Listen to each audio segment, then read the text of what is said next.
Welcome to Muddy River News this week, furnished by Harvey's. I'm Bob Goff. Well, the community will be celebrating the birthday of Dr. Martin Luther King here in Quincy on Monday at the celebration at the Bethel AME Church. Brittany Thrower is here to talk with me today about part of that celebration with the Freedom School. Welcome. Thank you. So, Freedom School is a part of Bella Ease, but what is the Freedom School? Freedom School is an out-of-school program that we have developed to provide some, so I have four components. Let's just start there. I have four components. One is history. And so we provide some cultural and some Black history that maybe public school systems don't have the,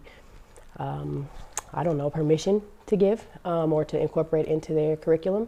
And so we kind of stay away from the modern, or the, I was trying to say modern, but the mainstream slavery and civil rights. So we go into Black inventors and our successes and things that we created and originated from our culture. And then there's an identity piece. The identity piece comes in where we kind of using this history to kind of empower ourselves, but then also some character building, conflict resolution, things like that to kind of self-reflect, learn our biases, and solidify our perspectives. We have a wall in the Freedom School room that is called our affirmation station. So our kids go in there, they have a mirror, it's just them, and they tell themselves positive affirmations and speak positively to about themselves. That's another part of that identity piece. Another piece is literacy. And so we're learning where to look for research, how to research, what it means to do our own research, and the power of reading ourselves. And we do assessments. So when the kids come in, we assess where they are, and then through different activities, we will help increase that comprehension, increase that literary level, and then so quarterly we'll reassess and say, okay, this is the growth they've made. The last component is called social change. I like to use it as like a building community type of component. So we'll bring people into the room, community members who have something to give, a perspective to share for the kids, who can plant a seed. Sometimes that looks like criminal justice, law enforcement, legal system. Sometimes that looks like just positive mindsets that are in our community that are untapped, that can share. So we have like a king and queen workshop where we kind of do like the gender things, right? And then we have a dance workshop where we bridge what our common traditional trend-setting dances are now back to the origination of African tribes and how kind of bridge that gap. And so a lot of that social change piece kind of can be incorporated in building the community and talking to our elders of the community and talking to people and kind of breaking up that cycle of we don't know what happened. We've always done it this way. Like, no, let's figure out what happened and let's try to improve that process. How long has the Freedom School been around Quincy? I just started with the kids November 1st. Wow, so it's a relatively new program Very for new. Bella Ease. Very new. So how many kids are involved?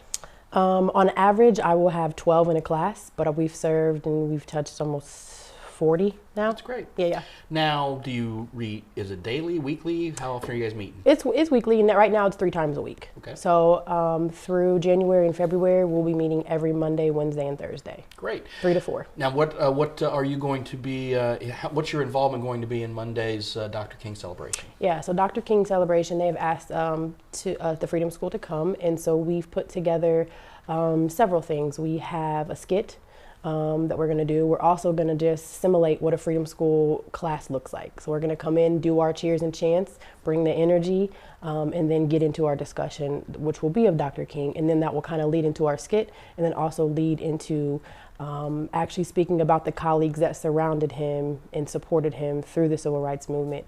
And each child will personify that person as I am this person and kind of speak about their life. I think that's something that we really haven't tapped into much around here in West Central Illinois because, one of the great civil rights leaders, C.T. Vivian's just from up the road in Macomb. Absolutely. And that's something that, of course, we all study and learn and want to understand, all of Dr. King's teachings. But, with Reverend Vivian's involvement as well, he was a very big factor in that. Absolutely. And he's part of the program. Good. We've got a CT Vivian personifier, and he's going to be up there speaking. Well, that's As excellent. him, yep. Well, that sounds like a lot of fun, and I hope you guys have a great celebration, and thank you for all the hard work you're doing. Absolutely. My pleasure. All right, that's Brittany Thrower with the Freedom School. Coming up, we'll talk to Carol Nichols with the local NAACP movement, a little more about the Dr. King celebration.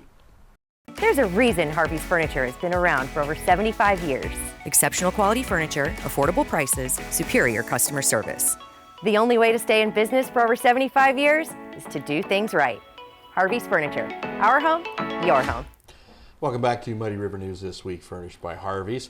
And now a little more about Monday's Dr. King celebration. We're talking with Carol Nichols with the local NAACP chapter. Welcome. Hello, how are you? I'm great. So we start things off at 10 o'clock Monday at Bethel AME, right? Yep, it's their year to host. And yeah, they always rotate that, right? Yeah, with First Baptist. Have they? Was there one last year? Did we? There was one that last year. was the first one post-COVID. Then. Yeah. Okay. So, well, it's nice that we're all able to get back in the swing of things. And I've been to the event several times, and it's always great to see the celebration. And I think something else that's within the not too distant future. I mean, Dr. King's pretty close to. We're going to have his 100-year celebration here. So maybe some plans already in the works for that. Yeah, it's interesting to note that when he died, he was in his 40s. I know. Which Very young throws man. you think of him as this elder statesman. He was a young guy when he did all this stuff. Very much so. This year we decided as a theme not to get a specific speaker, but to look at the people who surrounded King when he did his work. And A. Philip Randolph, Rosa Parks, Coretta Scott King, his wife, and of course John Lewis, since John Lewis recently passed. Sure. So we've been working with Teen Reach. Teen Reach has done a lot to educate children after school in a lot of the programs that they've done through Bella Ease and the grants they've received. And one of them they're looking into is to better understand African American history as well as American history, to see where you come from, to take pride in your ancestry, and to learn from the greats of the past.